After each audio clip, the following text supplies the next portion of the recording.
Despite the fact that the Lions were considered 14-point favorites by Vegas to beat the Jaguars, there were still some people that thought the Lions could be in for a trap game. Well, as we clearly saw, there was never a doubt as to the outcome of this game. We're going to talk about it, so stay tuned. What are we? What makes us what we are and what we're going to be? It's grit. It's what we started with last year, guys. Doesn't matter if you have one ass cheek and 3 toes. I will beat your ass. Can definitely compete with the big dogs. 10, 5, end zone, touchdown, Detroit Lions. You guys are unbelievable, man. I'm telling you. We are driven by Detroit. Hello, Detroit Lions friends and family members. Welcome on back to yet another episode of MCM Motor City Mania. I'm your host, David T. Pike. And as always, we're diving on in. My friends, I'm going to tell you this right now.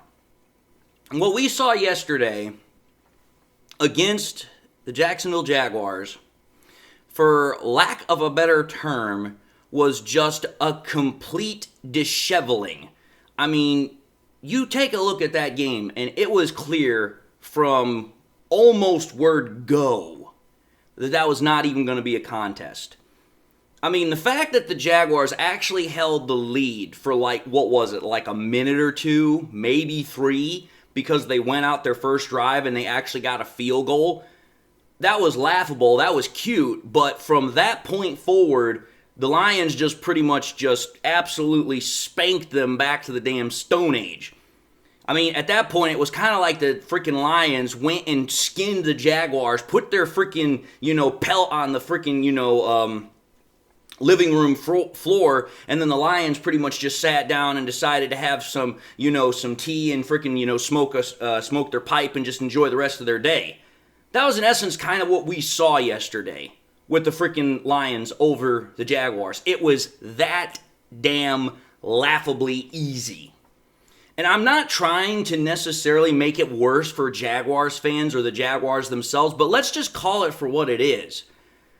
If you consider how much these teams were tried to be compared in 2023 because of the fact that, oh, you know what, the Lions, they're doing this. Oh, because of the fact that the Jaguars, they started out 8-3 or something last year, or whatever the thunder it was. Or maybe it was 2022, I don't care. The point is, there was a time where people were looking at these two ball clubs and they're like, hey man, it looks like these two teams, they're kind of on the same trajectory here. They just had to hire a new head coach not that long ago. It looks like they're on an upward trajectory. It looks like they're making progress. Well, here we are now in 2024, and it's like, dude, you take a look at these two teams, and that idea that I'm talking about that was presented like a year or so ago, it is completely not even close. You didn't even have to watch the game yesterday to figure that one out. When you have a team that gets its ass literally handed to it 52-6, that right there is every single piece of evidence, that is every indicator that lets you know, okay, yeah, this team is nowhere on the same page when it comes to the Lions. It's not even in the same ballpark, the same universe. It's not even close. And I'm going to tell you this right now.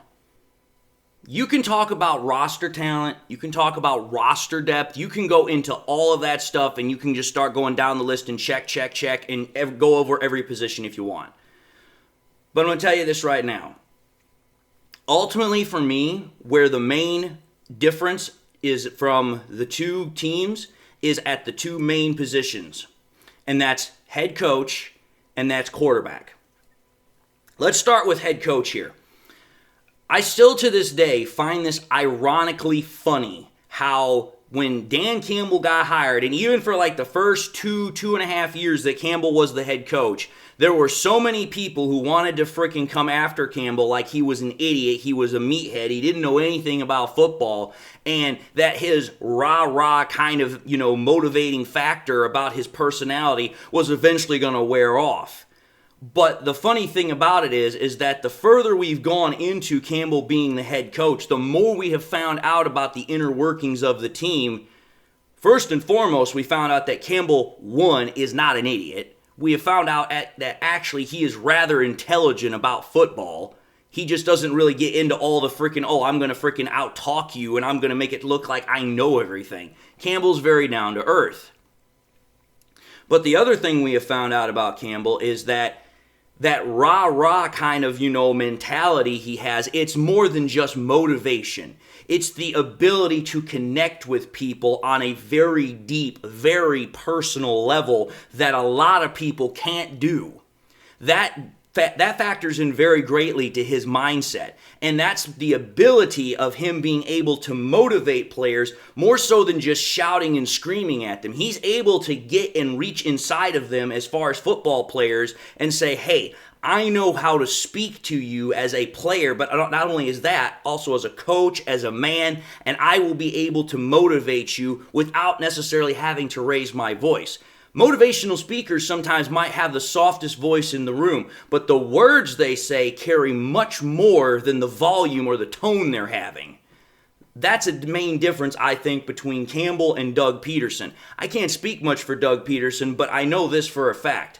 Doug Peterson was a Super Bowl winning head coach with the Eagles, and then he was fired. And now, quite frankly put, it looks like he's about to be fired yet again. That right there ought to tell you something about, okay, Campbell has taken probably one of the worst, if not the worst sports franchise in America and turned it into not only a Super Bowl contender, but turned it into a Super Bowl favorite. That pretty much speaks to the freaking dichotomy between those two men. And then let's talk about the quarterbacks, the 216s. You have Trevor Lawrence on one side, and then you have Jared Goff on the other. I know Trevor Lawrence didn't play in the game for the Jaguars as far as against the Lions, but that's irrelevant. Trevor Lawrence is still the quarterback for them. But when you take a look at the two men, you instantaneously are going to find out that there is a huge talent disparity between these two men. And I'm not just talking about in terms of physicality. I'm talking about in multiple aspects as a quarterback. First and foremost here, when you take a look at the statistics themselves, when you take a look at Trevor Lawrence's statistics, not only from a career perspective, but from virtually any regular season he's played in, you pretty much get this idea that he's probably nothing more than just a more glorified freaking Daniel Jones. He's got more numbers, but pretty much the what's the word I'm trying to say? The ratio between those numbers compared to Daniel Jones is pretty much on the same page. Whereas with Jared Goff, his numbers look much closer to like a top 10, top 5 quarterback right now. And I'm not even talking about just from the seasonal perspective. I'm talking about also from a career perspective. But when you start actually getting more into the minutia of the stats, especially with what Goff has been doing this year, it's a no contest. I mean, for crying out loud, you go back to the game yesterday, Jared Goff, and here are the stats, which, again, considering the fact that last week against the Texans, all anybody wanted to talk about was his 5-interception game performance, Jared Goff, in this game against the Jaguars, having 5 interceptions the previous week, only had 5 incompletions and no interceptions to 4 touchdowns. Think about that, folks. He had 24 completions to 29 incompletions. I think that's like an 82 completion percentage rate. 412 yards, 14.2 an average a throw, 4 touchdowns, as I said, to no interceptions, with a perfect 158.3 passer rating. That's only the second time that Goff has done that in his career. That's the first time he's done it with the Lions, which, mind you, that's the first time, if I again recall correctly, that a Lions quarterback has done that since the year I was born. 1994, when Dave Craig did it, it was the last time a Lions quarterback, again, if I remember correctly, that a Lions quarterback has posted a perfect passer rating. So 30 plus years ago. And that's not even including all the other stuff that Goff has done on this very magical, very special, very rare season for quarterbacking. So again, when you try and compare the two teams and you take a look at the two top, positions that a team has to have right, the Lions clearly have the better head coach, not only in terms of the ability to motivate, the ability to get a team ready to play, the ability to have the team in the right mindset. They also have a better quarterback in terms of he's the better leader, he's got the better numbers. Literally, the only thing that Trevor Lawrence has over Jared Goff is the fact that he's more athletic. And even though Jared Goff has shown he's not a freaking statue, as I've said multiple times in the past, he does have mobility, he does have the ability to run. Trevor Lawrence is more athletic, but it's like, listen, athleticism doesn't mean a damn if you can't win. And Trevor Lawrence, literally over the course of his career, has won one playoff game. And, oh, that's right, he got paid more money than Jared Goff this offseason, but yet Jared Goff, by far and in large, is absolutely making all the quarterback contracts after him that got signed look like complete folly. But anyway, that's only part of how the Lions have dismantled and humiliated the Jaguars. Because it's like, listen, you had a team that people wanted to try and compare to one another a year or so ago. But yet, when you take a look at the team from just that perspective, it's already a vast chasm of difference. Then you go into other positions. Take a look at the two wide receivers that Goff was throwing to yesterday. Amon-Ra St. Brown and Jameson Williams. Goff absolutely terrorized that defense, like I said he would, with those two men. Amon-Ra St. Brown finished the day against the Jaguars with 11 receptions on 11 targets, mind you. He caught every pass thrown his way. 161 yards for a 14.6 average a catch with 2 receiving touchdowns.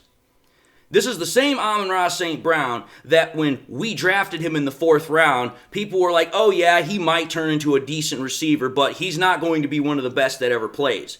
But yet, I would be willing to bet you this right now, if you were to have a conversation with anybody out there in the NFL, Amon-Ra St. Brown is easily within a top 10, top 5 conversation for most people. Just the sheer production, the sheer consistency and efficiency that he has with Goff, it's undeniable. And then you take a look at the other wide receiver that Goff has. The one that a lot of people have been wanting to dog, want to dismiss, want to call him a bust simply because of stuff that, you know what, anybody could have had happen to them. And I don't care what you want to say. The young man has talent. Yeah, he's made some mistakes. But take a look at how Goff has been able to, for lack of a better word, take him as a player, hone his talent along with other guys like Campbell, Holmes, Ben Johnson, and others, take that talent and turn it into a freaking weapon that very few people can stop. Jameson Williams in that game yesterday against the Jaguars had 4 catches for 124 yards. He averaged 31 yards per catch, folks. He had 1 touchdown, and he caught all that on 6 targets. You're talking about a wide receiver that not only is a game changer as we knew him to be, he's a home run hitter as we knew him to be. We just had to wait and see when it actually came out. And Jameson Williams at this point is enjoying a very, very solid breakout season with the Lions as a receiver. Again, showing a vast difference between the two teams. Because last time I checked, do the Jaguars have any receivers that are really on even Jameson Williams level or Amon-Ra St. Brown's level? Not even close. And then you start even getting further into it. Everybody wants to talk about the score yesterday, about the Lions being 52-6 over the Jaguars, and it's like, yeah, that's pretty damn impressive. You freaking win a game by 46 points, yeah, that's damn impressive. But you take a look then at the more in-depth stats. The Lions yesterday scored 7 straight drives with touchdowns. The Lions had the ball for 9 drives, 7 straight. From their first drive to their 7th drive, they scored touchdowns. 7 straight drives. That is unheard of. You don't see teams just go touchdown, touchdown, touchdown, touchdown, touchdown, touchdown, touchdown from start to damn finish almost. And when you take a look at how the Lions did it, I'm gonna literally do this. I never do this, but just listen to this. First drive, 9 plays, 96 yards for 3 minutes, 55 seconds. Second drive, 14 plays, 83 yards, 7:49 in terms of time. 4 plays for the third drive, 80 yards, 2 minutes, 5 seconds. Next drive, 4 plays, 84 yards, 2 minutes, 12 seconds. Next drive, 8 plays, 64 yards, 4 minutes, 12 seconds. Next drive, 13 plays, 93 yards, 5 minutes, 27 seconds. Final touchdown drive, 9 plays, 70 yards, 4 minutes, and 37 seconds. What that tells me is that it does not matter how the Lions freaking do on their drives. They can have a prolonged, sustained drive where they wear out a defense, or they can score almost damn near instantaneously. They have no problem doing either. They can score in a flash, or they can be very slow, methodical down the field. Because that's exactly what we saw. We saw drives yesterday where the Lions were methodical. They would run the ball, they would extend the clock, and they would find whatever way they could to get into the end zone. And then we saw other times where the Lions would throw, and they would literally be in the end zone in a couple of plays. That is something that a lot of teams can't say they can do. When you have 7 straight touchdown drives, and you're able to do it in a multitude of ways, you are a truly special unit. But wait a minute here. What have the Jaguars been able to do? They have not been able to come close to that. In fact, if I recall correctly, they were making a big to-do about the fact that the freaking Jaguars had actually scored 3 points on their opening drive in that game against the Lions, because normally they don't score any points on their opening drive. But not only did the Lions score points on their opening drive, they then scored touchdowns on the next 6 drives, and then, added a field goal on their 7th, drive from their first one, and finished the game kneeling down. Vast difference. Again, it shows the folly, it shows the ridiculous thought process that people want to try and put the Lions in comparison to other teams. There is not another team out there that has the same capacity to play the game of football right now like the Lions. Not a damn one. There is nobody even close to that. I don't care what team you try to compare us to, it ain't gonna happen. And again, just to kind of wrap this all up and kind of get to the end of this here, but you take a look at even more specific numbers within that game. The Lions had 37 first downs. The Jaguars only managed freaking 10. And they only had 6 points, whereas the Lions had 52 points. Think about that, folks. The Lions had 37 first downs to 52 points. I mean, to have almost the same amount, again, I know there is a bit of a difference between 37 and 52, but it's like, dude, you were literally only, 15 first downs from having the same amount as points? That's a little ridiculous. Then you take a look at the third down percentage. Lions were 6 of 10 for 60%. They were 3 of 3 for fourth down percentage. They were 100%. And then, as I was kind of hinting at in the drives that I was talking about for the Lions, the amount of plays, the yards, the time of possession, here's a stat that's really going to blow your mind. The Lions had the ball in that game for 39 minutes and 6 seconds on offense. You want to know what that comes out to in terms of percentage? The Lions had the ball for 65% of the game. That means the Lions they literally had the ball for more than they almost had the ball for 2/3 of the game. Which, when you consider the fact we outscored them by 46 points, it makes total damn sense.